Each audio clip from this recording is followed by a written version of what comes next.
तो यार जब से ही जेम्स गन ने अपने नए सुपरमैन रिबूट का अनाउंसमेंट किया है तब से ही स्नाइडर फैंस जो हेनरी कैविल के सुपरमैन के सपोर्टर्स हैं और गन फैंस जो ऑब्वियसली डेविड कॉरनस्वेट के सुपरमैन को सपोर्ट करते हैं उनके बीच काफी हीट जनरेट हो चुकी है। ये एक दूसरे के सुपरमैन को ऐसे हिट दे रहे हैं जैसे कि वो उनके क्रश के क्रश हों। सच में? लेकिन आखिर ऐसा हुआ तो हुआ कैसे? स्नाइडर फैंस और गन फैंस एक दूसरे से इतनी नफरत क्यों करते हैं और इस पूरी कंट्रोवर्सी की हिस्ट्री क्या है? इस वीडियो में हम इन सभी चीजों को कवर करेंगे, तो बिना कोई देरी किए लेट्स डाइव इनटू इट।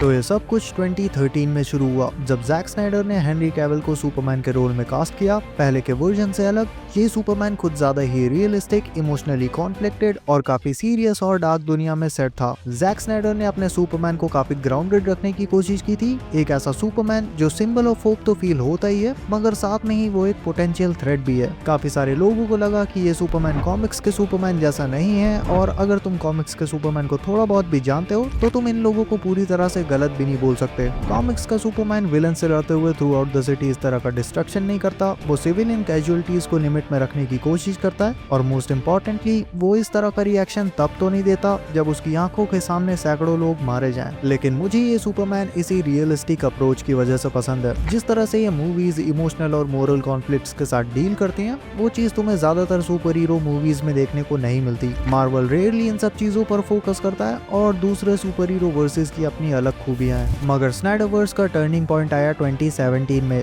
जब जॉश व्हीडन की जस्टिस लीग रिलीज हुई। तब तुम्हें पता ही है किस तरह की कंट्रोवर्सीज हुई थी इस मूवी को लेकर, बैड सीजीआई, बैड स्क्रिप्ट और बाकी तुम देख ही रहे हो। और इसके बाद release the Snyder cut movement और भी ज्यादा स्ट्रॉन्ग हो गया और 2021 में फाइनली HBO मैक्स ने जैक स्नाइडर की जस्टिस लीग को रिलीज किया, जो चीज स्नाइडर फैंस के लिए एक जीत की तरह थी। WB वालों के मुंह से डायरेक्टर्स कट को निकलवाना कोई आसान बात नहीं है, लेकिन ये खुशी ज्यादा दिन तक नहीं रहने वाली थी। 2022 में WB डिस्कवरी ने एक शॉकिंग अनाउंसमेंट किया, हेनरी कैविल अब तुम्हें सुपरमैन के रोल में नहीं दिखेंगे। जेम्स गन अब नए DCU के नए CEO बन चुके हैं और तुम्हें ये ही सुपरमैन के रीबूट को डायरेक्ट करते हुए दिखेंगे। ये अनाउंसमेंट आते ही सोशल मीडिया पर माहौल काफी हीट अप होने लगा। हेनरी कैविल के फैंस को लगा कि उनके साथ धोखा हुआ है। ब्लैक एडम में सुपरमैन का कैमियो तो बस उनके लिए एक बेट था और इस मूवमेंट के बाद से ही स्नाइडर फैंस की हेट्रेड रेज में बदल गई। 2023 में ऑफिशियली जेम्स गन ने डेविड कॉरनस्वेट को नए सुपरमैन के रोल में कास्ट किया। कुछ फैंस इस नए स्टार्ट को लेकर एक्साइटेड थे,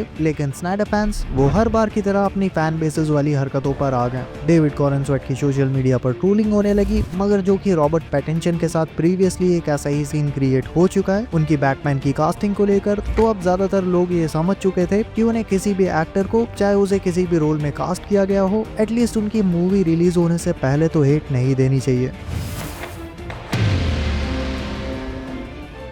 तो आखिर ये दोनों फैंडम्स एक दूसरे से इतना एग्रेसिवली लड़ क्यों रहे हैं? पहला रीजन काफी क्लियर है, फैंस को इमोशनल अटैचमेंट हो जाती है उन कैरेक्टर्स से, उन एक्टर्स से जिन्हें वो पिछले 10 सालों से देखते हुए आए हैं। और दूसरा रीजन है क्रिएटिव डिफरेंसेस। स्नाइडर फैंस को डार्कर और माइथोलॉजिकल स्टोरी टेलिंग पसंद है, जबकि गन फैंस ज्यादा होपफुल और कॉमिक एक्यूरेट सुपरमैन देखना चाहते हैं, जहां हर एक साइड को लगता है कि उनका वर्जन ज्यादा बेटर है। स्नाइडर का सुपरमैन मोरली चैलेंज्ड है, जो हैवी फिलोसॉफिकल थीम्स को एक्सप्लोर करता है, वहीं गन का सुपरमैन ज्यादा ट्रेडिशनल और ऑप्टिमिस्टिक टोन को फॉलो करता हुआ दिख रहा है। ये बेसिक सा डिफरेंस ही दोनों फैंडम्स को मजबूर कर देता है एक दूसरे को हेट देने पे।